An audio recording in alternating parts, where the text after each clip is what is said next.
Mesdames et messieurs, bonjour et bienvenue à cette nouvelle édition de Midi au Caire pour ce dimanche, le 11 septembre 2022. On commence tout de suite notre sélection avec cette information. Le président Abdel Fattah el-Sisi a souligné l'intérêt de l'Égypte à coopérer avec la partie norvégienne pour la production des énergies nouvelles et renouvelables, vu son expertise dans ce domaine et ce, à la lumière du plan de l'État pour la transition énergétique d'ici 2030.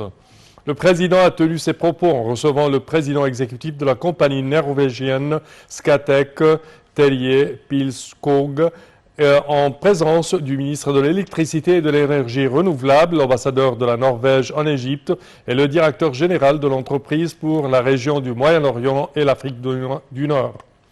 La réunion a scruté la coopération avec l'entreprise norvégienne Scatec dans des projets d'énergie renouvelable et la mise en place d'un parc éolien d'une capacité de production électrique de 3 gigawatts dans le cadre de la stratégie nationale sur le changement climatique. Et le président Abdel Fattah el-Sisi a reçu samedi M.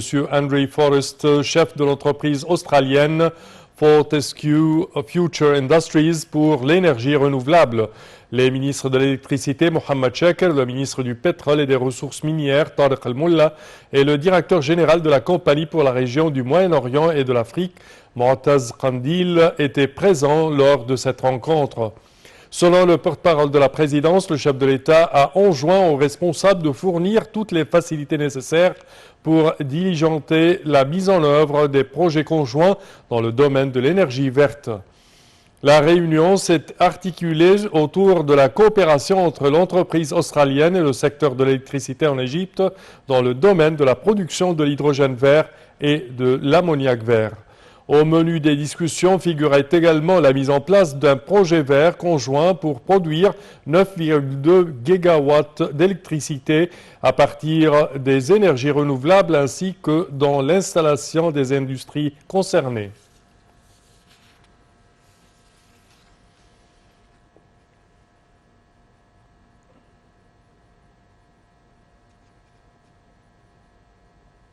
Et le président de la République, Abdel Fattah el-Sisi, a effectué une tournée d'inspection des projets en cours sur plusieurs routes et axes routiers au Caire.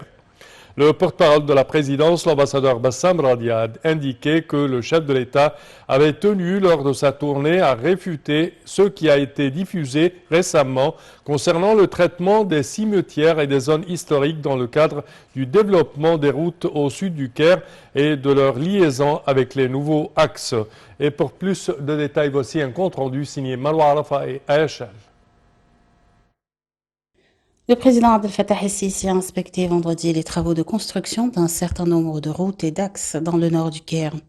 Le porte-parole de la présidence, Bassem Broudzi, a déclaré que le président tenait à réfuter, lors de sa tournée effectuée, ce qui a circulé récemment concernant le traitement des cimetières et des zones historiques dans le cadre de l'établissement et du développement des routes du sud du Caire et de leur liaison avec les nouveaux axes.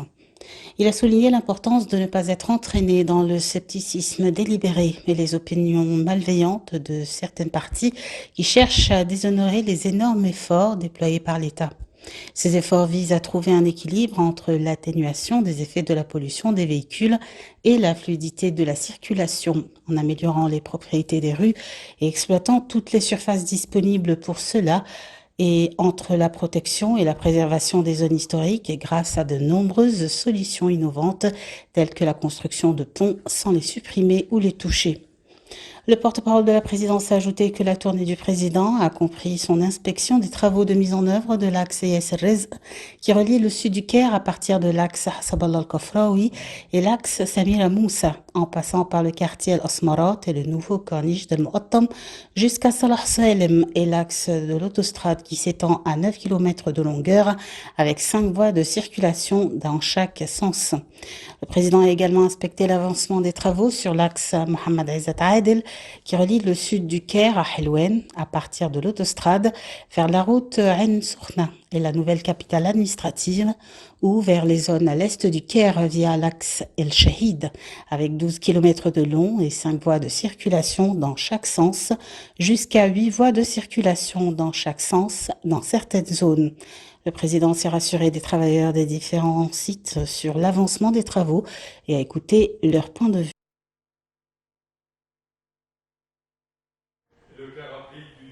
12 septembre, les travaux de la 6e réunion du haut niveau des présidents des cours constitutionnelles et suprêmes et des conseils constitutionnels africains.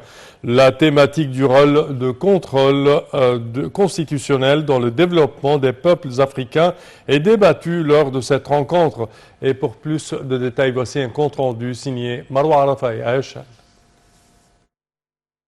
Les participants à la plateforme d'ouverture de la 6e réunion de haut niveau des présidents des cours constitutionnels, des conseils constitutionnels et des cours suprêmes africains ont souligné la volonté de l'Égypte de consolider la coopération et de renforcer les domaines de coordination avec tous les pays africains pour relancer le processus de développement et faire face aux défis internationaux auxquels le monde est confronté. Dans leur allocution, les participants ont évoqué l'importance de la coopération au niveau judiciaire et constitutionnel entre les pays africains afin de traiter les questions d'intérêt commun notamment, dont le développement, la lutte contre le terrorisme, la protection des richesses et la bonne exploitation des ressources naturelles communes entre les pays africains. Le continent africain est riche en ressources naturelles partagées par de nombreux pays, a affirmé le Premier ministre Moustapha Madbouli, ajoutant que ces ressources appartiennent au peuple africain et doivent être bien exploitées pour les générations futures. Préserver nos ressources africaines n'est pas une option, mais une nécessité qui exige la coopération commune pour atteindre cet objectif, a-t-il ajouté, signalant que l'Égypte met tous ses potentiels à la disposition des pays africains afin de promouvoir le continent dans les divers domaines. Le Premier ministre s'est exprimé à la réunion, expliquant que l'Afrique doit œuvrer sérieusement pour le développement durable. Madbouli a souligné qu'il incombe aux pays africains d'œuvrer d'une façon sérieuse et conjointe afin de tirer profit des ressources du continent dans le but d'y réaliser le développement durable, a déclaré samedi le Premier ministre Moustapha Madbouli. Il a apprécié les efforts et le soutien accordés par le président Abdel Fattah el-Sisi pour cet événement, partant de son souci de booster les relations fraternelles et la coopération constructive entre l'Égypte et ses frères africains dans tous les domaines. Et le Premier ministre, Dr Moustapha Madbouli, a effectué une visite à la ville de Sharm el-Sheikh pour inspecter les projets en cours de développement dans la ville et les préparations liées à la tenue de la conférence du changement climatique COP27. Dr Madbouli a passé en revue les détails des travaux du développement de l'aéroport international de Sharm el-Sheikh, le développement de la compétence des établissements, des routes, des infrastructures et des installations à l'aéroport.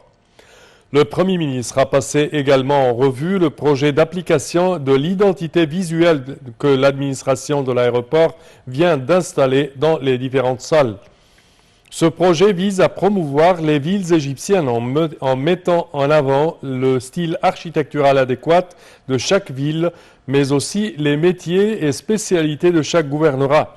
Le Premier ministre a également passé en revue les applications du système de solutions numériques intelligentes qui comprend le taxi intelligent et les stations intelligentes, le système de paiement électronique et la carte intelligente du touriste. Et le ministre des Affaires étrangères, Sameh Shoukry, s'est entretenu au téléphone avec son homologue indien au sujet des relations bilatérales. Ils ont également évoqué plusieurs questions régionales et internationales d'intérêt commun. Les deux responsables avaient convenu de renforcer les mécanismes de consultation et de coordination au cours de la prochaine période. M. Shoukry a déclaré que l'Égypte s'attendait à une forte participation indienne à la conférence de l'ONU sur le climat, la COP27, que l'Égypte accueillera dans la station balnéaire de Sharm el-Sheikh en novembre prochain. Et le conseil d'administration du dialogue national en Égypte a tenu sa 6e réunion au sujet de l'Académie nationale de formation. Au cours de la réunion, le Conseil a sélectionné par consensus 44 candidats pour les 3 comités principaux, à savoir comité politique, comité économique et comité social. Le coordinateur général du dialogue national, Dia Rachwan, a passé en revue les candidatures des différentes parties qui ont été reçues par le secrétariat technique du dialogue national qui comptait 550 candidats pour les comités et sous-comités. À l'issue de sa réunion, le conseil d'administration a publié un communiqué envoyé à la presse et aux médias égyptiens et étrangers expliquant les décisions qu'il a prises concernant le sujet de sa réunion et ses activités du dialogue national en général. Et ceci conclut, chers téléspectateurs, notre édition d'aujourd'hui de Midi au Caire. Au terme de cette édition, je tiens à vous remercier d'avoir été des nôtres et je vous donne demain rendez-vous à la même heure. Au revoir.